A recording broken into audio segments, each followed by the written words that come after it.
दोपहर के समय अंग्रेजों का नाना के बाएं बाजू पर हमला हुआ। इस अकस्मात और अनपेक्षित स्थान पर हुए अंग्रेजों के जोरदार हमले को रोकने के लिए विद्रोहियों की तोपें गरजने लगी। अंग्रेजी तोपखाने आने में विलंब हो जाने के कारण विद्रोहियों का जोर बढ़ गया, परंतु विद्रोहियों की बढ़त देखकर क्रोधित हैवलॉक जब फिर से एक बार चढ़ाने करने लगा, अंग्रेजी हाईलैंड्स मुंह घुमाकर सीधे तोपों पर दौड़ गए और जब एक कदम भी पीछे ना रहते मृत्यु या विजय ऐसा पक्का निश्चय कर अंग्रेजी सेना बिजली सी टूट पड़ी। तब उस एकीकृत, अनुशासित और अनपेक्षित मार को सहन करने में पूर्णतः असमर्थ हुए विद्रोहियों की सेना बाएं बाजू की तोपें छोड़ भाग खड़ी हुई। बायां बाजू इस तरह पिटते ही अंग्रेजों के पैदलों ने विद्रोहियों के दाएं बाजू को भी पराभूत कर दिया। अंग्रेजी सेना विजयी हुई। यह देखते ही विद्रोही कानपुर के रास्ते पीछे हटने लगे, परंतु अब निराशा का अवसाद भरा होने के कारण फिर से एक बार नाना ने उन्हें इकट्ठा किया और आरक्षित रखी तोपों की सहायता से फिर से युद्ध करने का प्रयास किया। इस समय नाना ने उत्साहित करने और स्वयं अगुवाई कर साहस लाने की कोशिश की। फिर भी हताश हुए सिपाही और विजय से उन्मत्त अंग्रेजी सोल्जर, इन दोनों के मध्य का अंतर पाटना बहुत कठिन था। अंग्रेजों ने एक हमला और किया और निराशा से भरी टक्कर विफल हो गई और कानपुर के रणक्षेत्र में विजय श्री फेंक कर विद्रोही ब्रह्म मुहूर्त की ओर भाग खड़े हुए। 17 जुलाई को प्रातः हैवलॉक की विजय सेना कानपुर शहर में प्रवेश करने लगी। अस्तत होती अंग्रेजी आबरू को फिर से जीवन देने वाली यह सफलता की पहली लहर कानपुर में लाने वाली हैवलॉक और उसकी सेना का हिंदुस्तान और इंग्लैंड में जहां जहां भी गोरे रहते थे वहां वहां धन्यवाद की दीवारों पर इधर उधर हैवलॉक का नाम खुदा हुआ था। कानपुर शहर को लूटने का आदेश मिलते ही हजारों अंग्रेजी सोल्जर, अधिकारी और सिख सिपाही उस शहर पर गिद्धों जैसे टूट पड़े। बीबीगढ़ में अंग्रेजी महिलाओं का रक्त जमा देखकर उसे धोने के लिए हैवलॉक ने शहर के उन ब्राह्मणों को पकड़कर बुलाया जिन पर विद्रोह में सम्मिलित होने का शक था। उन्हें फांसी का दंड देकर फांसी पर लटकाने के पहले वह जमा हुआ रक्त जीभ से चाटने और फिर वह हिस्सा हाथ से झाड़ू लेकर धोने का बाध्य किया गया। जिन्हें एक क्षण के बाद मार डालना है उनको यह अप्रतिम दंड देने का कारण देते हुए अंग्रेज अधिकारी कहते हैं। फिरंगी रक्त का स्पर्श करना और वह भंगी के झाड़ू से धोना, यह बात उच्च जाति के हिंदुओं को धर्म भ्रष्ट करने वाली है, यह मुझे मालूम है। इतना ही नहीं, यह ज्ञात है, इसीलिए मैं उनसे यह करा रहा हूँ। अपने स्वधर्म में मरने का अल्प संतोष भी उन्हें ना रहे, इसीलिए उनकी धर्म भावनाओं को जानबूझकर पैरों तले रौंद फिर उन्हें फांसी पर चढ़ाने के अतिरिक्त वास्तविक प्रतिशोध नहीं लिया जा सकता। अंग्रेज लोगों की हुई आत्महत्या में विद्रोहियों ने उनके धर्म संबंधी अत्याचार नहीं की। इतना ही नहीं, जब जब मरने के पहले अंग्रेजों ने बाइबल पढ़ने की अनुमति मांगी तब तब वह उन्हें दी गई, परंतु दिल्ली और कानपुर में मरने वालों को स्वधर्म में मरने का संतोष भी अंग्रेजों ने नहीं दिया। फिर भी ऐसी दुर्दशा में भी जिन्होंने मृत्यु को सिद्धांत निष्ठ के साथ धैर्य से मुस्कुराते हुए स्वीकारा, ऐसे धीर जनों ने कानपुर की फांसी को कुछ कम अलंकृत किया था, ऐसा नहीं। चार्ल्स बॉल लिखता है, जनरल हैवलॉक ने सर होव व्हीलर की मृत्यु का भयानक प्रतिशोध लेना प्रारंभ किया। नेटिव की टोलियों पर टोलियां फांसी पर चढ़ने लगी। इन विद्रोहियों में से कुछ ने मृत्यु के समय जो मानसिक अचलता और धैर्य का प्रदर्शन किया, वह किसी सिद्धांत प्रेता के लिए आत्मयज्ञ करने वालों के लिए भूषणभूत होने वाला था।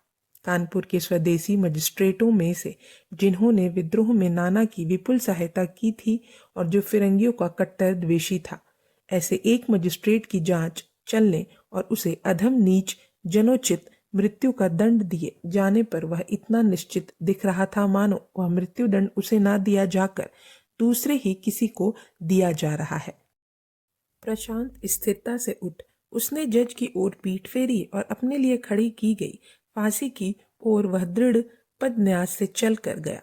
जल्लाद लोग फांसी की अंतिम तैयारी कर रहे थे। रत्ती भर भी कंपित हुए बिना निश्चल मुद्रा से वह जल्लादों के काम को सहज देख रहा था और जरा भी विचलित हुए बिना जैसे योगी समाधि में जाते हैं वैसे ही वह संतोष के साथ फांसी में घुसा। उसकी धर्मनिष्ठता से उसे मृत्यु का डर नहीं रह गया था। फिरंगियों की दुष्टतापूर्ण संसर्ग से छूटकर परलोक का ध्रुव सुख देने वाला रास्ता ही मृत्यु है। यह जिसकी धर्म की निष्ठा थी उसे मृत्यु का डर कैसे स्पर्श करे। कानपुर शहर में अंग्रेजी सेना ऐसा स्वच्छंद प्रतिशोध ले रही थी। मुट्ठी भर अंग्रेज सेना और राजनिष्ठ सिख सिपाहियों ने इलाहाबाद से चलने के बाद व्यवस्था, अनुशासन, संगठन और संकल्प से भरी लश्करी शूरता प्रदर्शित की थी। उसकी यथार्थ स्तुति कर अपनी सेना को उत्साहित करने के लिए हैवलॉक ने यह लश्करी आदेश जारी किया। सोल्जर्स, तुम्हारे सेनापति को तुम्हारे व्यवहार से संतोष हुआ है।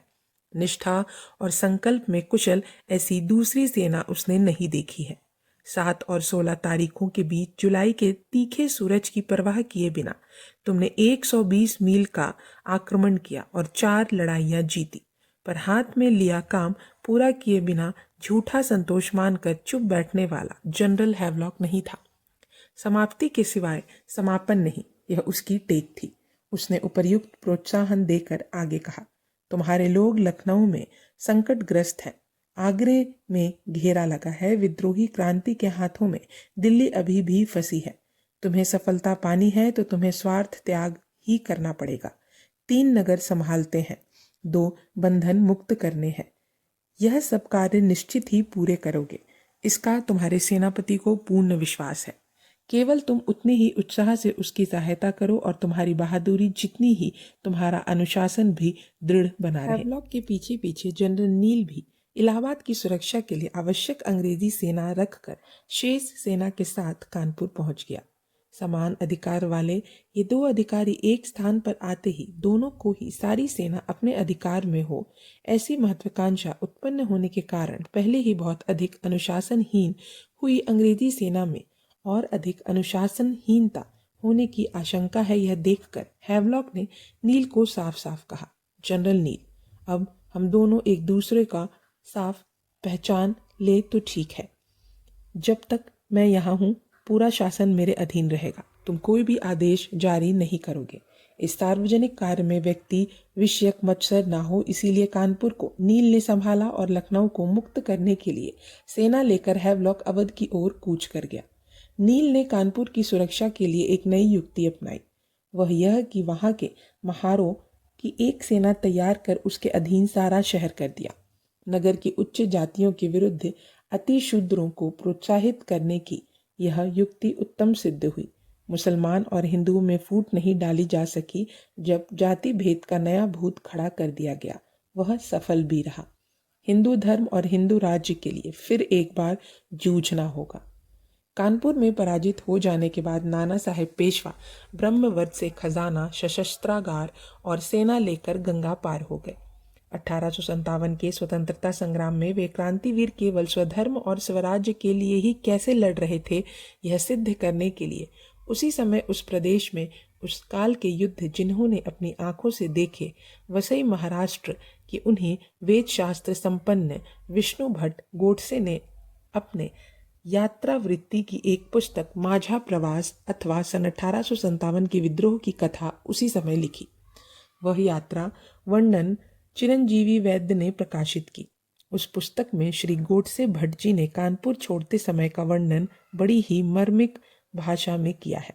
अंधियारा हो जाने के बाद नौकाएं सज्जित कर उनमें उपयुक्त सामान भरने के बाद बाला साहेब आदि को विदाई देने के लिए जो हजारों नागरिक गंगा तीर पर जमा थे, उन सबको नौका चलने के पहले नम्रता से नमस्कार कर किंचित भाव विहीन होकर श्रीमंत बाला साहेब ने कहा कि कानपुर में जब हम हारे उस समय तात्या टोपे, जल का रंभाव और लाला पुरी गोसानी आदि हमारे सरदार कहाँ गए हमें यह ज्ञात नहीं, पर वे शूर हैं, अतः उनकी हमें चिंता नहीं है। आपको छोड़कर जाना अवश्य हमारे लिए कठिन हो रहा है, पर उपाय नहीं। हिंदू धर्म के लिए और हिंदू राज्य के लिए फिर से एक बार प्रयास करने होंगे। इस हेतु यह संकट जो ईश्वर ने हमारे कारण आप पर लादा है, उसके लिए कृपा कर हमें क्षमा करें। गंगा पार जाने के बाद पहला मुकाम फतेहगढ़ में था। अंग्रेजी सेना ने ब्रह्मवर्त का राजमहल धूल में मिलाया और वह अवध की ओर चल दी। नाना के आगे की हलचल की कोई सूचना न मिलने से हैवलॉक लखनऊ की ओर बढ़ा। जून माह के अंत में सारा अवध प्रदेश विद्रोह का एक जीवित छत्ता बन गया था। इसीलिए उस प्रदेश से रास्ता निकालते हुए लखनऊ पहुंचना और वहां का घेरा उठाकर सर हेनरी लॉरेंस को मुक्त कराना और यह कार्य बहुत दुष्कर होते हुए भी विजय के पहले आवेश में कानपुर से गंगा नदी उतरकर लखनऊ जीतना हैवलॉक और उसकी सेना को बहुत सुलभ लग रहा था।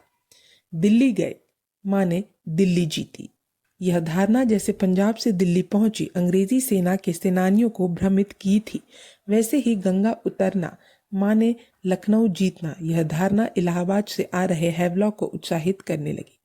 कानपुर से लखनऊ शहर कोई बहुत दूर नहीं थी, यह बात सच थी, परंतु यह भी सच था कि इलाहाबाद से कानपुर आते समय हैवलॉक ने जो लगन और उत्साह प्रदर्शित किया वह यूं तो दुष्कर कार्य कर डालने की स्फूर्ति देने वाला था, परंतु अवध में जहां विद्रोहियों की ज्वाला ना सुलगी हो ऐसा एक कदम भर स्थान इस समय शेष नहीं था।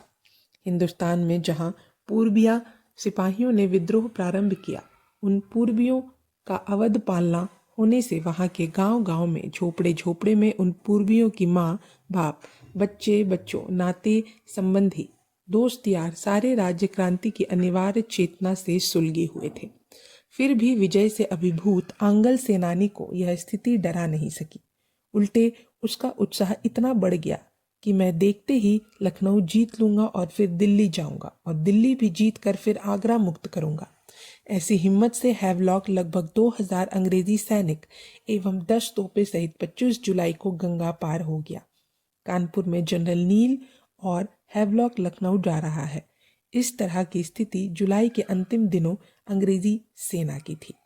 यह भाग यहीं समाप्त होता है। अब हम अगले भाग में जानेंगे बिहार के बारे में। तब तक के लिए धन्यवाद।